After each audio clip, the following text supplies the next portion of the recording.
Hola, hola, ¿cómo están? Bienvenidos. Es un gusto para nosotros estar nuevamente aquí con ustedes en nuestra transmisión virtual. Somos Robinson y soy Lamontes de la célula 10 de Yorbalinda. Así es, qué gusto estar nuevamente con ustedes, ¿verdad, mi amor? Así es un gusto volver a encontrarnos un domingo más, agradeciendo a Dios en primer lugar por todos estos momentos que nos ha permitido pasar durante esta semana, probablemente con pruebas, probablemente con situaciones que hemos tenido que enfrentar en el día a día, pero dando gracias a Dios por terminar hoy reunidos para darle a Él y solo a Él toda la gloria y honor. Así es, y sobre todo para escuchar la última parte que nos falta de Santiago. Qué bonito está, qué interesante, más que bonito, que realmente qué interesante, qué confrontadora ha estado esta epístola de Santiago, ¿verdad, mi amor? Sobre todo en lo último que hemos visto, que ha sido sobre la paciencia. Bueno, ya les contaré, hermanos, en algún momento lo de la paciencia, pero la verdad que, como muy bien lo dice Zoilita, Santiago realmente nos ha confrontado capítulo a capítulo. Y es hermoso ver cómo el Señor le puso a nuestro pastor la manera de ir llevando cada capítulo de la manera que se ha llevado, para que podamos realmente comprender de lo que el Señor nos está pidiendo, que es entrar en acción. Y no esperar solo que alguien haga algo, sino que tal vez lo que Dios nos quiere decir es de que nosotros empecemos a disponernos para que Él empiece a hacer en nosotros y a través de Él. Así es, exactamente. Y volviendo a la paciencia, pues recordar que esa costumbre de tener las cosas para ayer en realidad no son de agrado a Dios, porque los tiempos le pertenecen a Él y son perfectos realmente, ¿no? ¿Qué les parece si nos preparamos para adorar al Señor? Exacto, pues una manera también de entrar en acción, como lo hemos aprendido, es alabarlo, glorificar su nombre a través de estas hermosas alabanzas. Así que dispongamos nuestros corazones, hermanos, para alabar a Dios en este tiempo. ¡Cantemos!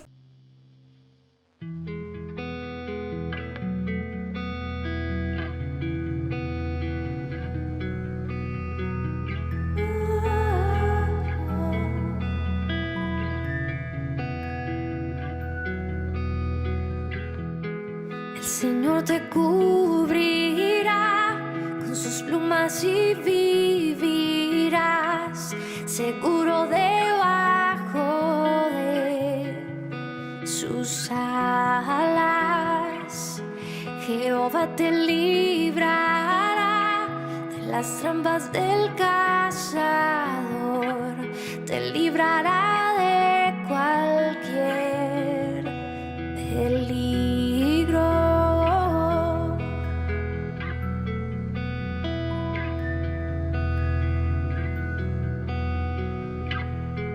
El Señor te mandará sus ángeles para que te cuiden en todos tus caminos. Ellos te llevarán, en sus brazos no tropezarán tus pies con ninguna piedra. De nada temeré, pues Él a mi lado está. Él es mi escudo y mi refugio. Tú eres mi esperanza, Dios, el castigo.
Gracias, Señor.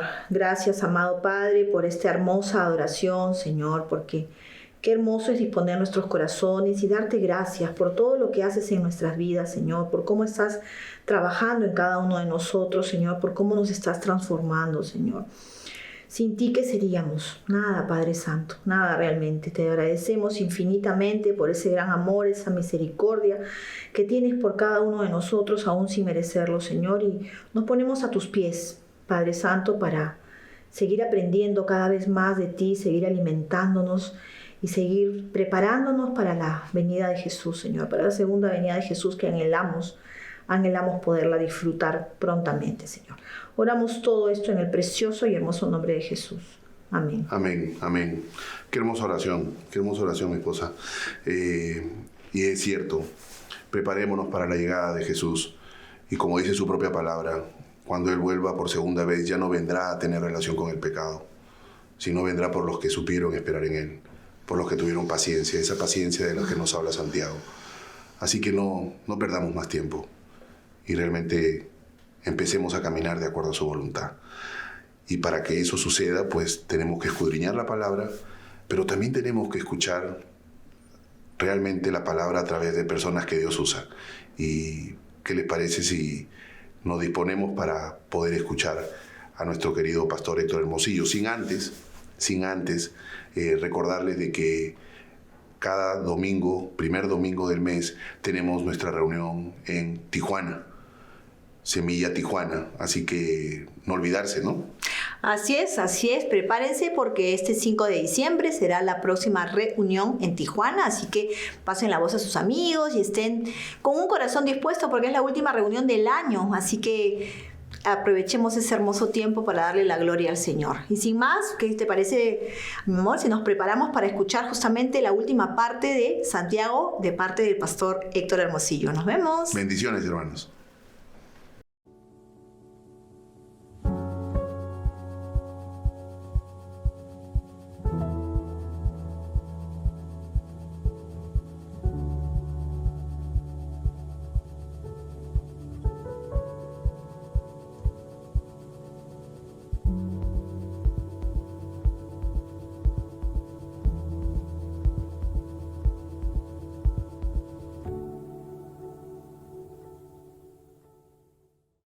Familia preciosa, muchas bendiciones. Abramos nuestras Biblias en la carta de Santiago, en el capítulo 5, comenzando en el verso 12. Dice así la palabra de Dios. Pero sobre todo, hermanos míos, no juren, ni por el cielo, ni por la tierra, ni por ningún otro juramento, sino que su sí sea sí, y su no sea no, para que no caigan en tentación. Tengamos una palabra de oración juntos, ¿les parece? Señor precioso, gracias por esta preciosa oportunidad de estar alrededor de tu palabra como un solo hombre. Me hace recordar ese momento de gran avivamiento cuando tu pueblo es repatriado, llevado de nuevo a Jerusalén, reconstruidas las murallas y es abierta tu preciosa palabra y tu pueblo como un solo hombre. Así, Señor, los semillosos estamos alrededor de tu palabra, distantes en cuerpo pero unidos en espíritu como una sola persona, Señor, contemplando las maravillas de tu ley, Señor. Abre nuestros ojos para eso, contemplar las maravillas de tu ley y, Señor, contemplando allí tu gloria como en un espejo, sigamos siendo transformados a tu imagen como por tu Espíritu. Oramos estas cosas y más en tu precioso nombre y los semillosos decimos así sea.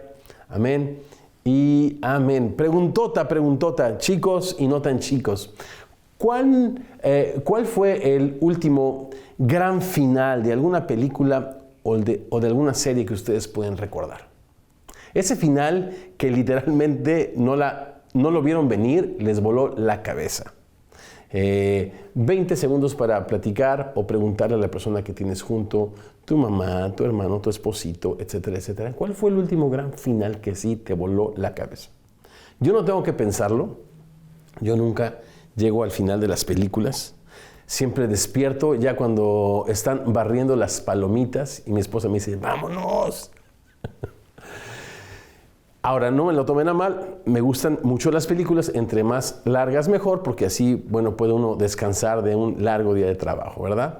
Pero bueno, acá en el final de Santiago sí que tenemos un gran final, porque Santiago ha estado entretejiendo a través de su carta todos estos megatemas, y en este final les da un magistral remate con un imperativo, con uno de esos imperativos característicos, con un mandato característicos de su carta. En el verso 13, que dice, y lo voy a poner en plural, hagan oración. Justamente este es el tema de nuestra charla y de nuestras conversaciones alrededor de este texto, Santiago 5, versos 12 al 20, durante esta semana. Hagamos oración. Verso 13, en primer lugar, la oración del soldado. Versos 14 y 15, la oración del enfermo. En tercer lugar, verso 16, la primera parte, la oración del pecador. Y en cuarto lugar, la oración del justo. Para después leer los versículos finales, 19, 20, traer una conclusión, una reflexión final y participar de la cena del Señor. Muy bien. En el verso 12, mismo que ya leímos, evocando las palabras casi textuales de nuestro Señor, nos dice: no juren ni por el cielo ni por la tierra, que su hablar sea sí, sí, no, no, porque lo que es más de esto, decía Jesús, de mal procede. ¿Qué significa esto? ¿Cómo podemos entenderlo en el contexto anterior y en el contexto posterior que estamos a punto de leer? Bien, Santiago nos dice: ya entendimos el poder de la lengua. Es un pequeño miembro en medio nuestro, pero se jacta de grandes cosas. Puede encender fuegos para bien, pero también fuegos para mal. No usen la lengua más para poner a Dios como testigo de sus indiscreciones, jurando, porque son personas que no tienen credibilidad, porque han usado su lengua mal. Usen su lengua de una manera correcta. No llamemos a Dios como un testigo, sino vayamos a Él como el juez que está sentado en el trono, cuyo reino domina sobre todos los reinos, quien nos ama y nos dice: todo aquel que busca encuentra, todo aquel que llama se le abrirá, todo aquel que pide recibe. Vengamos a Él en oración, usemos nuestra lengua para adorar y para orar y para depender de nuestro precioso y buen Padre Celestial. Hagamos oración. Reflexionemos en primer lugar en la oración del soldado. Verso 13. ¿Está alguno entre ustedes afligido? Haga oración. ¿Está alguno alegre? Cante alabanzas. Hay un interesante contraste. La aflicción, por una parte, la alegría, por otra. Al afligido se nos dice y se nos manda a orar. Al alegre se nos manda a cantar. Luego entonces la alegría la oración para el afligido equivale a la alabanza para aquel que está gozoso en el Señor. Santiago nos ha hablado a través de su carta de algunas de estas serias aflicciones que todo discípulo de Jesucristo enfrentamos cotidianamente. ¿Las recuerdan? Recordemos algunas del capítulo 1 como si alguno tiene falta de sabiduría, pídala a Dios. O la falta de fe, pida a Dios pero no dudando nada. Porque el que duda, esa es una aflicción o una lucha. El dudar, la falta de fe, es como la onda del mar que es arrastrada de una parte a otra. También se nos habló del doble ánimo, ¿se acuerdan? El hombre de doble ánimo es inconstante y tiene una lucha constante, porque es inconstante en todos sus caminos. Se nos habló de esta aflicción de aquel que es rico, que se gloríe cuando es humillado, para reconocer la grandeza y la riqueza del amor de Dios que tenemos todos en Cristo. Se nos habló también de la tentación. Bienaventurado el varón, la mujer, que soportan la tentación, porque cuando hayan resistido la prueba, recibirán la corona de vida que Dios ha prometido a aquellos que le aman. La lucha contra nuestras propias concupiscencias. Cada uno es tentado cuando de su propia concupiscencia es atraído y seducido, y después que la concupiscencia ha dado a luz el pecado, siendo consumado da a luz la muerte, etcétera, etcétera. Son diferentes aflicciones, y estas son solo algunas de estas aflicciones que aparecen, repito, en el capítulo 1, de aquellos que queremos vivir piadosamente. ¿Qué más dice el Antiguo Testamento acerca de estos afligidos? Jesús dice en Juan 16:33, estas cosas les he hablado para que en mí tengan paz. En el mundo tendrán aflicción, pero confíen, yo he vencido al mundo. Esta palabra que se traduce como aflicción en Santiago 13 es la misma palabra que Pablo usa en 2 de Timoteo capítulo 2 verso 3, cuando le dice a su joven discípulo: tú pues sufre, tú pues aflígete en toda clase de penalidades como buen soldado de Jesucristo. En otras palabras, cuando estamos hablando aquí de aflicción, estamos hablando de este precio que el discípulo paga por seguir a Jesucristo golpeando su carne. Y para eso necesitamos la oración. La oración es el oxígeno del alma.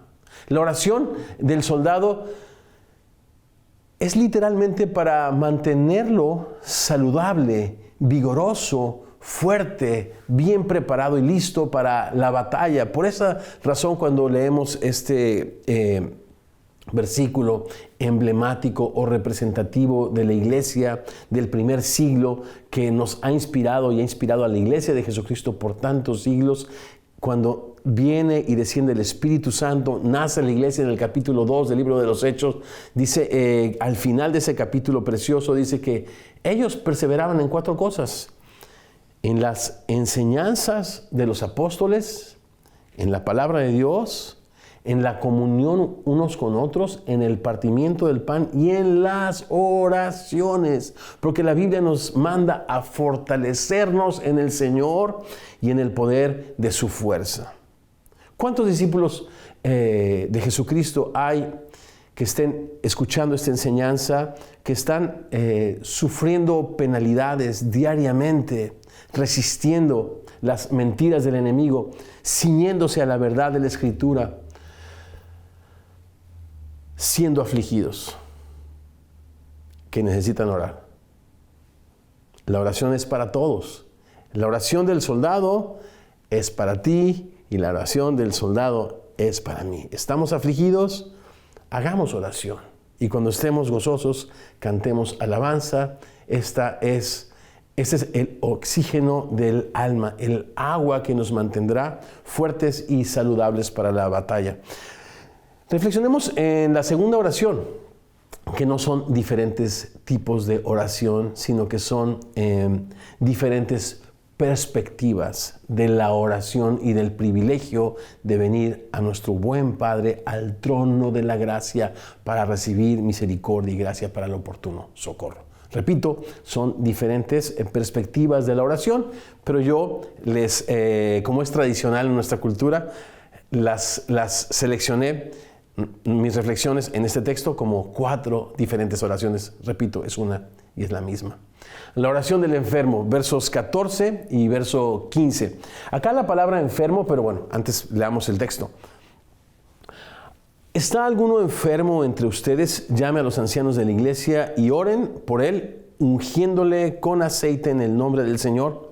Y la oración de fe salvará al enfermo y el Señor lo levantará. Y si hubiese cometido pecados, le serán perdonados.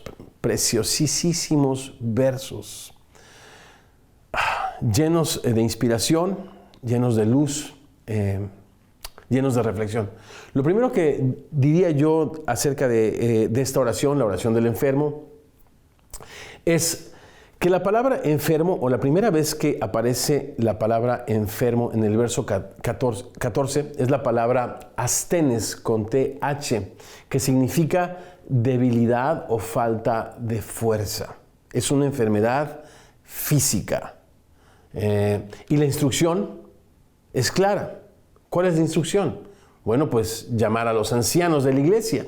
Ahora, los ancianos de la iglesia, ¿quiénes son? Recordemos que Jesucristo nunca ni enseñó ni modeló el pleonasmo, ni nos mostró un modelo jerárquico, sino Jesús dijo que el que quiera ser mayor entre nosotros, los discípulos, sea el siervo de todos. Y el Señor lo modeló estando entre nosotros. El Señor no como el que es servido, sino como el que sirve y entregó su vida por cada uno de nosotros. Bien. ¿Quiénes son entonces estos ancianos?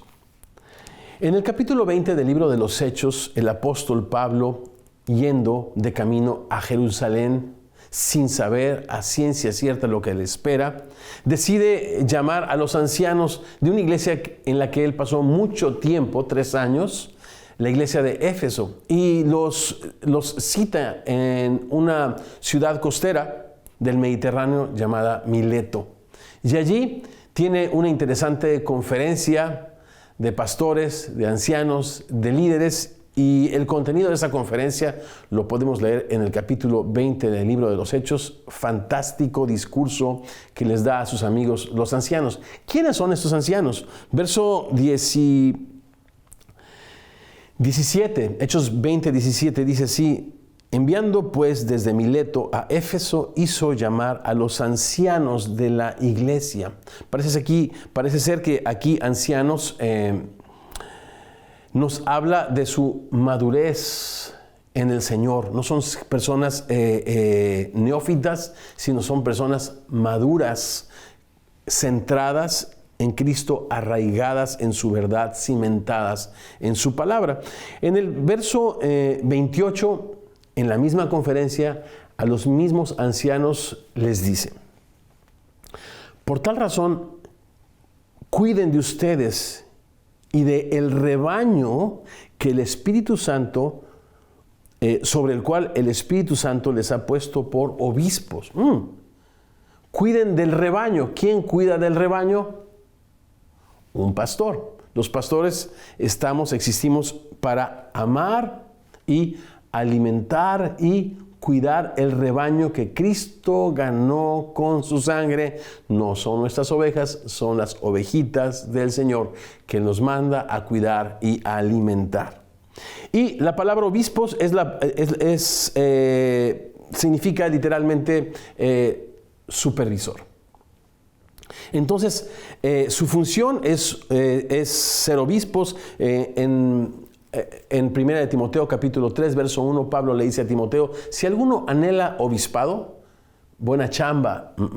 Yo recuerdo cuántas veces en Chicago llegaron a mí personas graduadas de seminarios, de institutos bíblicos. Me dijeron: pastor, tengo aquí mi certificado me pasó todavía aquí en California, de pastor.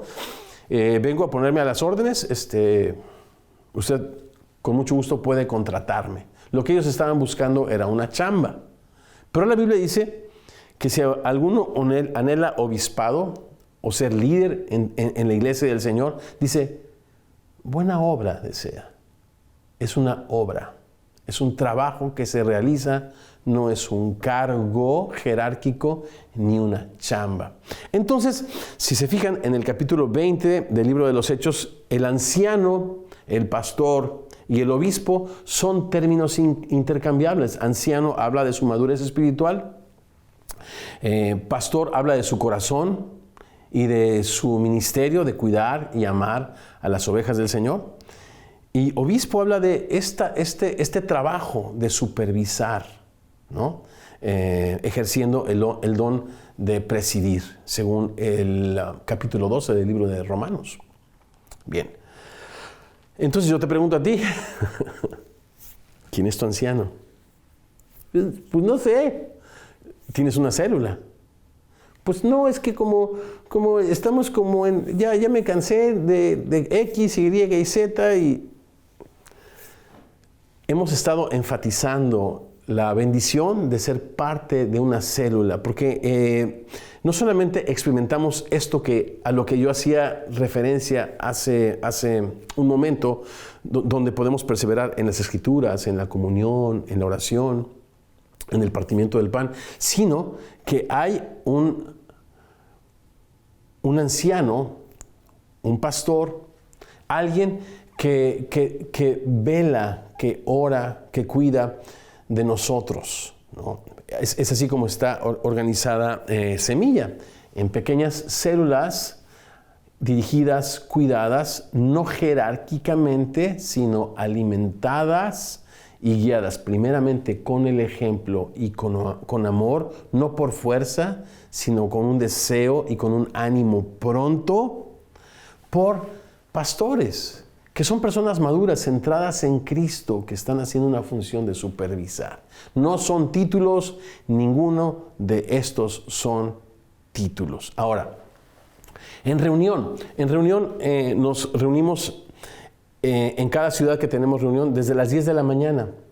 Y entonces llegamos a las 10 de la mañana y tenemos una hora de compañerismo, donde oramos unos por otros, donde si alguien está enfermo podemos ungirle con aceite en el nombre del Señor. En otras palabras, cada que estamos juntos y ahora que estamos las células también regresando al modo presencial, son preciosas oportunidades para que si alguno esté enfermo, le pida al moderador, pastor, anciano de su célula, que ore por él, que ore por ella, ungiéndole con aceite en el nombre del Señor.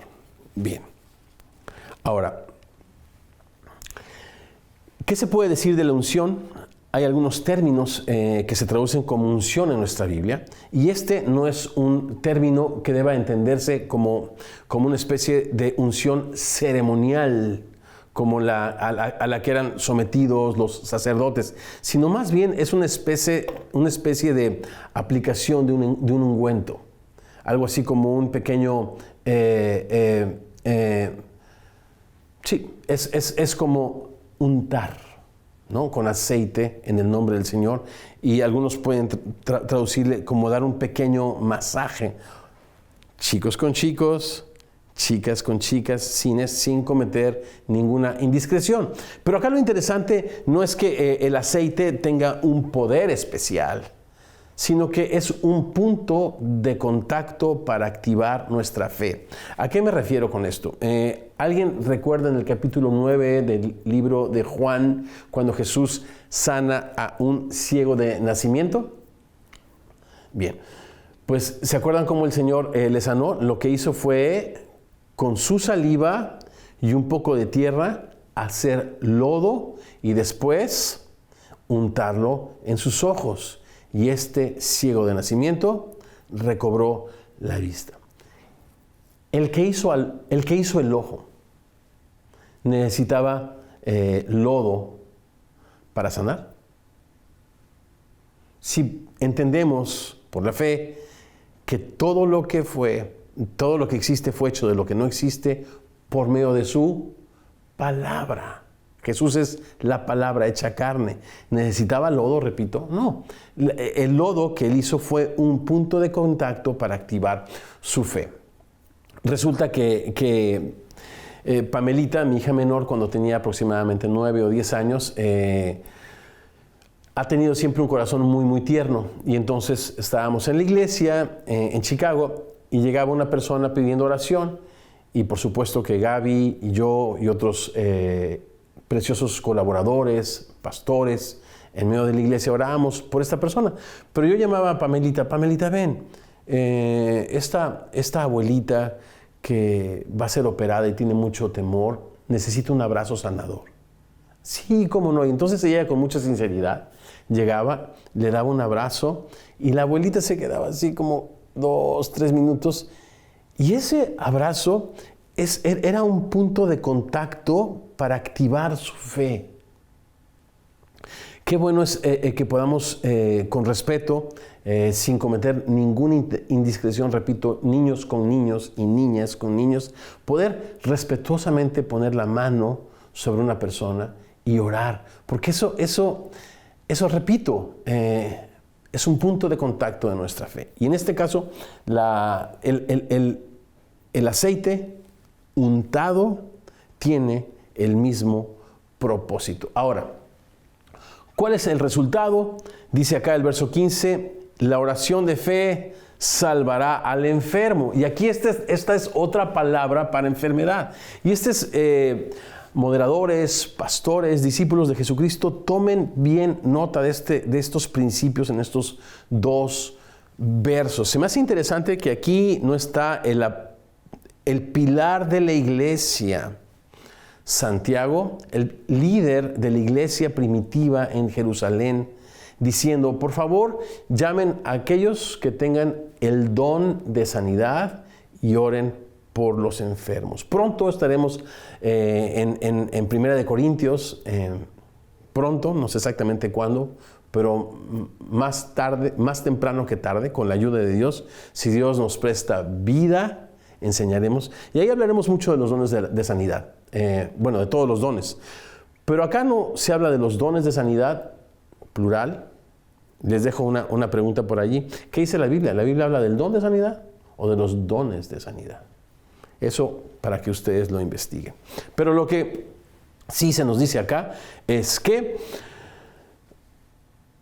llamen a los ancianos, úngenla con aceite, activen la fe de esta persona y la oración de fe levantará al enfermo. Y esta palabra es la palabra camno, ya no es la palabra astenes, de debilidad física, ¿no? O falta de fuerza, sino la palabra camno, con K, significa abatido o desconsolado. Lo que promete el texto bíblico es la oración de fe levantará al abatido, quitará el abatimiento, quitará el desconsuelo. ¿Qué nos dice Salomón al respecto? El corazón alegre, esperanzado, confiado en Dios, constituye la mejor de las medicinas, pero el espíritu triste y decaído es carcoma, seca los huesos. Eso está en Proverbios 17:22. El espíritu alegre constituye una buena medicina, pero el espíritu abatido seca los huesos. Entonces es interesantísimo que lo primero en lo que quiere Dios enfocarse es que recuperemos la fe, porque al que cree, todo le es posible. Lo primero que se recupera antes de recuperar la salud es el ánimo. ¿Cuántos, mis hermanos, hemos estado enfermos? ¿Cuántos creen que alguna vez su cuerpo biónico se va a enfermar? Entonces, esta oración también es para ti. Esta oración es para todos. Vamos a la tercera reflexión, la oración del pecador. Dice el verso 16, la primera parte, confiesen sus ofensas unos a otros. Confiesen sus ofensas unos a otros y oren unos por otros para que sean sanados. Esta oración es el resultado humilde de pedir perdón y perdonar. ¿Cuánto nos ha hablado el Espíritu Santo a través de la carta de Santiago acerca de la necesidad de pedir perdón y la necesidad de perdonar? Muchos pecados hemos cometido, muchos pecados ha cometido el cuerpo de Cristo, denunciados todos aquí por Santiago. ¿Cuáles son ellos? Por ejemplo, Santiago nos habla de la discriminación hacia los pobres, de lo cual hay que arrepentirse, pedir perdón y restituir. Nos ha hablado de los celos amargos, las divisiones entre los hermanos. Bueno, de eso también hay que arrepentirse, pedir perdón y perdonar y restituir. Nos ha hablado de juzgar a las personas sin conocer los motivos, jactarnos, juzgando la ley que nos manda a amar a nuestro prójimo, no a juzgarle. Bueno, hay que arrepentirse también de eso, pedir perdón y perdonar. Nos ha hablado también Santiago de murmurar los unos con los otros. Tan importante delante de Dios, repito, es perdonar, como pedir perdón. Y también de eso nos ha hablado Santiago y lo hemos dicho en el pasado. No lo vamos a repetir. Así que el proceso de arrepentirse, pedir perdón y perdonar termina cuando oramos unos por otros. No basta con decir te perdono. No basta con decir perdóname. Necesitamos orar unos por otros y poner de nuevo a Dios en medio de nuestras relaciones deterioradas. Ahora, pregunta para los semillosos, por favor. ¿Terminaremos este libro obedientemente o seremos de doble ánimo, de doble afecto, de doble mente, oidores olvidadizos, engañándonos a nosotros mismos con un corazón duro sin pedir perdón? No puede pasar una semana más sin que tú levantes el teléfono, sin que tomes un café, ya sea virtual o presencial, y te reconcilies, o con quien te ha ofendido y le hagas saber que te ha ofendido, o con la persona a la que el Espíritu Santo te está redarguyendo que necesitas pedirle perdón. Y necesita esa conversación terminar ¿cómo? Con la oración del pecador. Confiesen unos a otros sus ofensas y oren unos por otros. ¿Para qué? Para que sean sanados. ¿Alguien alguna vez ha tenido que pedir perdón o perdonar acá? ¿No? Todos nos equivocamos muchas veces, de muchas maneras. Esta oración es para ti. Esta oración es para todos. Así que la oración del soldado es para nosotros, la oración del enfermo es para nosotros, la oración del pecador es para nosotros. Diferentes rostros, enfoques, perspectivas de la oración cristiana. Y por último, la oración del justo, versos 17 al 18. Vamos a leerla. Dice así, 16, la parte B. La oración eficaz del justo puede mucho. Y acá viene el ejemplo. Elías era un hombre sujeto a pasiones semejantes a las nuestras. Y oró fervientemente para que no lloviese, y no llovió sobre la tierra por 3 años y 6 meses. Y otra vez oró, y el cielo dio lluvia, y la tierra produjo su fruto. Lo interesante de este texto, a mí, hay muchas cosas muy interesantes, pero esas cosas las vamos a dejar para los teólogos, para los eruditos. Lo que a mí me llama la atención al cierre de esta preciosa carta es que es hecha, sí, por un profeta, sí, por alguien muy usado por Dios, y el patrón en la Biblia que Dios obra poderes sobrenaturales como su amor y su misericordia a través de personas rodeadas de debilidades como tú y como yo. Elías era un hombre sujeto a pasiones, como tú y como yo. Un día se jactó delante de Dios y le dijo: Señor, solo yo he quedado que no he doblado mi rodilla delante de Baal. Y le dice el Señor: mira, relájate, tengo otros 7,000 siervos míos que no han doblado su rodilla. Era una persona sujeta a pasiones, también se jactaba, pero oró fervientemente. ¿Qué significa orar fervientemente? Te vas a sorprender qué significa.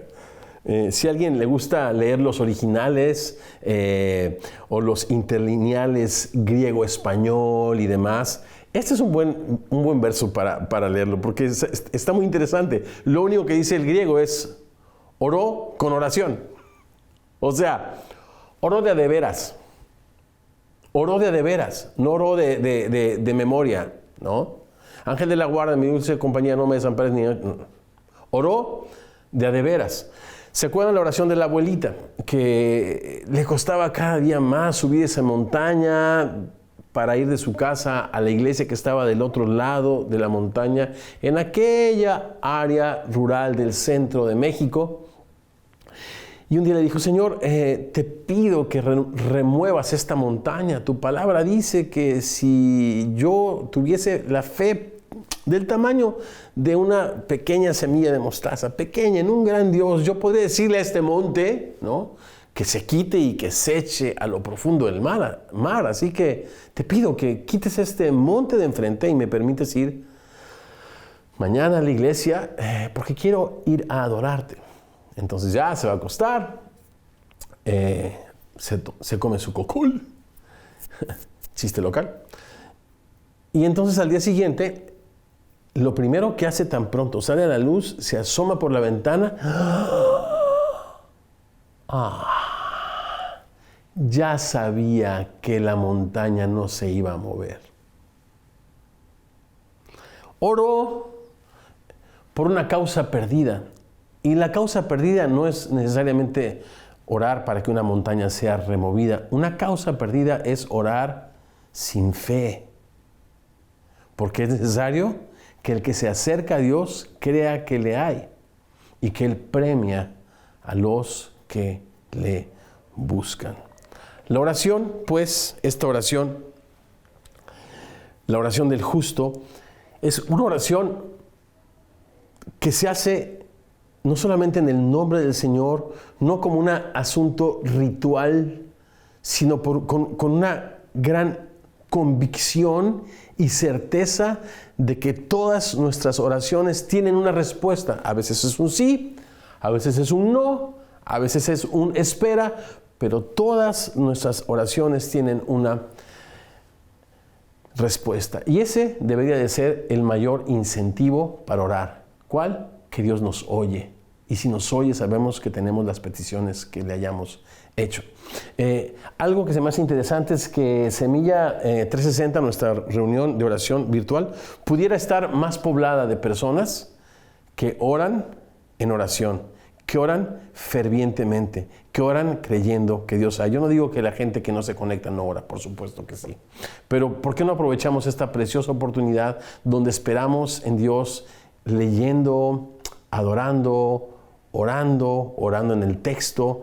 No perdamos pues esa preciosa oportunidad, y cada que nos reunamos en nuestras células, cada que nos reunamos para celebrar públicamente en reunión, y ahora el año que entra, que nos permita Dios volver a reunirnos con más frecuencia, si Dios nos presta vida, lo haremos. Dediquemos tiempo a la oración ferviente, a la oración del justo. Muy bien. La conclusión, vamos a leer los últimos 2 versos. Hermanos, si alguno de entre ustedes se ha extraviado de la verdad y alguno le hace volver,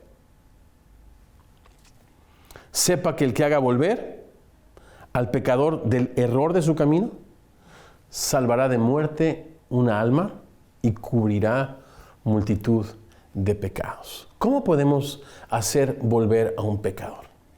Bueno, pues en primer lugar, a la luz de lo que hemos aprendido, no siendo oidores olvidadizos, sino hacedores de la obra. En otras palabras, obedeciendo los casi 80 imperativos de esta preciosa y poderosa carta.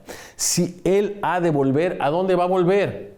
Pues ha de volver a la comunión preciosa que tenemos con el Padre y con su Hijo Jesucristo. Pero si somos una iglesia conformada con personas adúlteras, que son amigas del mundo, que tenemos divisiones, o sea, ¿por qué va a volver una persona a una célula donde hay divisiones? Eso no significa volver. Quizá una iglesia que tiene divisiones debería de volver al Señor primero, ¿no?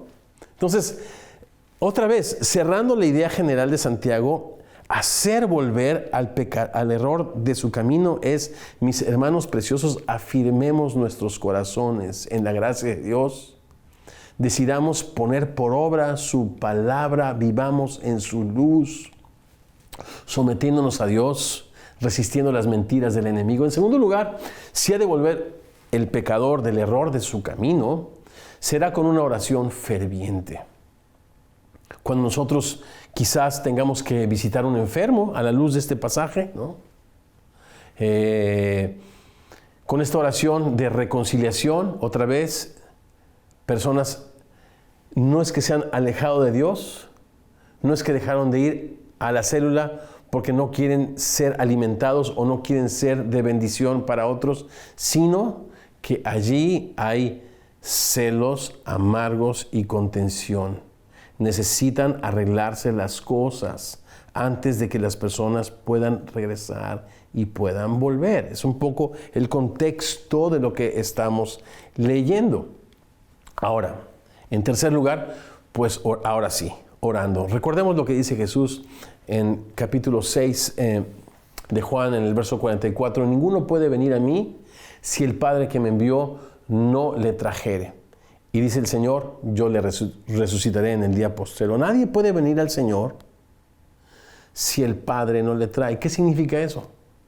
Que para hacer volver al pecador del error de su camino necesitamos orar, porque el único que puede traer las almas a los pies de Cristo es el Padre.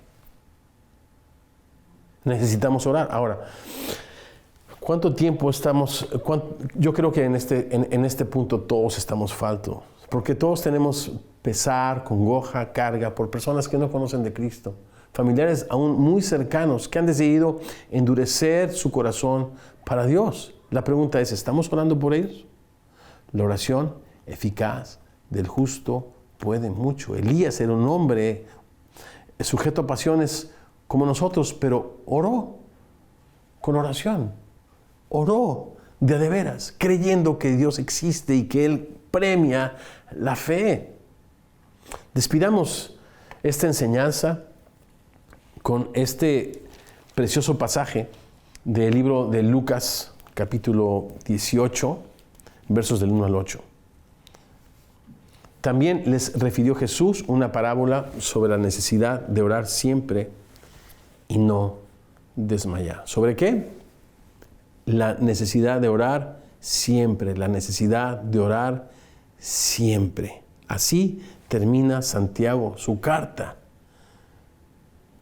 expresándonos de 4 maneras la necesidad de orar siempre, por todo y en todo y no desmayar. Verso 2.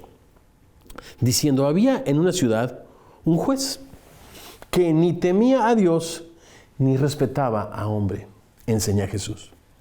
Había también en aquella ciudad una viuda, la cual venía a él diciendo, hazme justicia de mi adversario. Y él no quiso oír por algún tiempo. Pero después de esto dijo dentro de sí, aunque no temo a Dios, ni tengo respeto por ningún hombre. Sin embargo, porque esta viuda me es molesta, le haré justicia. No sea que viniendo de continuo, me colme la paciencia. Y dijo el Señor, escuchen lo que dijo el juez injusto. ¿Y acaso Dios no hará justicia a sus escogidos que claman a Él día y noche? Se tardará en responder. Qué palabras tan preciosas. Les digo que pronto les hará justicia. Pero el punto es, cuando venga el Hijo del Hombre, ¿hallará fe en la tierra? ¿Oramos? Señor precioso, te damos muchas gracias por la exhortación y el consuelo de tu palabra que nos trae verdadera esperanza. Señor, no oramos y tú nos conoces muy bien. Los tiempos de bonanza, de bendición, alejan nuestros corazones de alguna manera de ti, de buscarte. Y no son sino las aflicciones, Señor, que nos traen al trono de la gracia y a reconocer nuestra necesidad de ti. Pero este pasaje nos habla de que en todo y por todo y en cada situación de la vida necesitamos, Señor, venir a ti, ya que tú eres nuestro único y más grande recurso, Señor. Gracias por tu invitación de 1001 formas en tu palabra para venir a orar. Tu palabra dice, vengan a mí todos los que están cargados y cansados, yo les haré descansar. Y lleven sobre ustedes mi yugo, porque mi yugo es fácil y ligera mi carga. Señor, venimos a ti en oración. Ayúdanos a Semilla y a cada una de las familias preciosas y células que la conforman, ser personas de oración. Padre, que somos soldados que nos fortalecemos en ti. Padre, que venimos a ti para recuperar la vitalidad, la esperanza, para ser libres y salvos del abatimiento, aún en medio de la debilidad física. Señor, que nos ponemos de acuerdo y que volvemos, Señor, a tener compañerismo precioso, poniéndote en medio nuestro en oración. Y también, Padre, que oramos con fervor, creyendo, Señor, que tú nos escuchas, Señor. Porque te pedimos esto en el precioso nombre de Jesús, tu Hijo amado. Así sea. Amén. Familia preciosa, continuamos nuestra conversación alrededor de este precioso texto que, repito, es la rúbrica o el final precioso y majestuoso de esta carta en nuestras células, y yo regreso en un par de minutos más para celebrar juntos la Cena del Señor.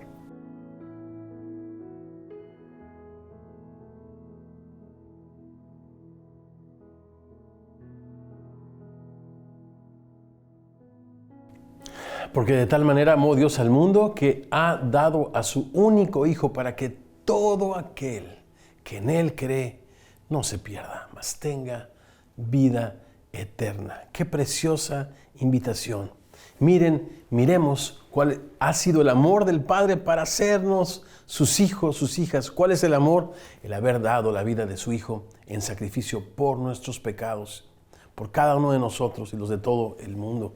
Si tú crees que Jesucristo es el Hijo de Dios, que vino a una cruz para morir por tus pecados, que resucitó al tercer día para darte vida nueva, para que tengas vida, esperanza y una razón para vivir, este pan y esta copa son para ti. No es un rito, sino es una expresión visible, pública de nuestra fe. La palabra de Dios dice, escribiendo el apóstol Pablo, porque yo les he enseñado lo mismo que recibí, que la noche que Cristo fue entregado, tomó pan. Y él, habiendo dado gracias, lo partió y dijo, tomad, comed. Esto es mi cuerpo que por ustedes es partido. Hagan esto en memoria de mí. Familia preciosa, tomemos juntos el pan y recordemos así a nuestro Salvador y Señor Jesucristo.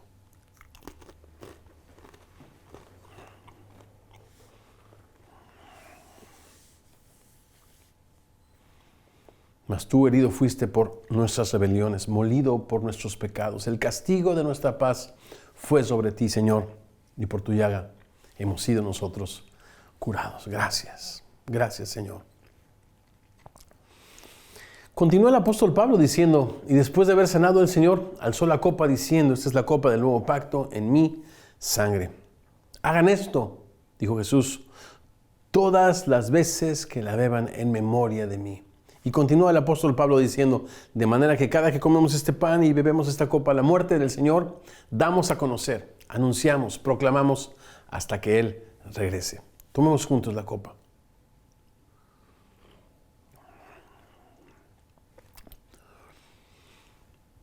Porque todavía un poquito, dice la palabra de Dios, y el que ha de venir, vendrá y no tardará. Es pues la fe, la certeza del que esperamos, la convicción del que no vemos, pero con paciencia aguardamos. Ven pronto, Señor Jesús. Familia preciosa, perseveremos en las Escrituras, en la comunión unos con otros, en el partimiento del pan y en las que dijimos oraciones, en la oración, en nuestras células, ya sea en el carácter híbrido, virtual o presencial, como algunas ya están abriendo, por supuesto, guardando la integridad física de las personas que quieran seguir manteniendo sana distancia. Y bueno, continuamos nuestra conversación esta semana en Células. Muchas bendiciones para todos.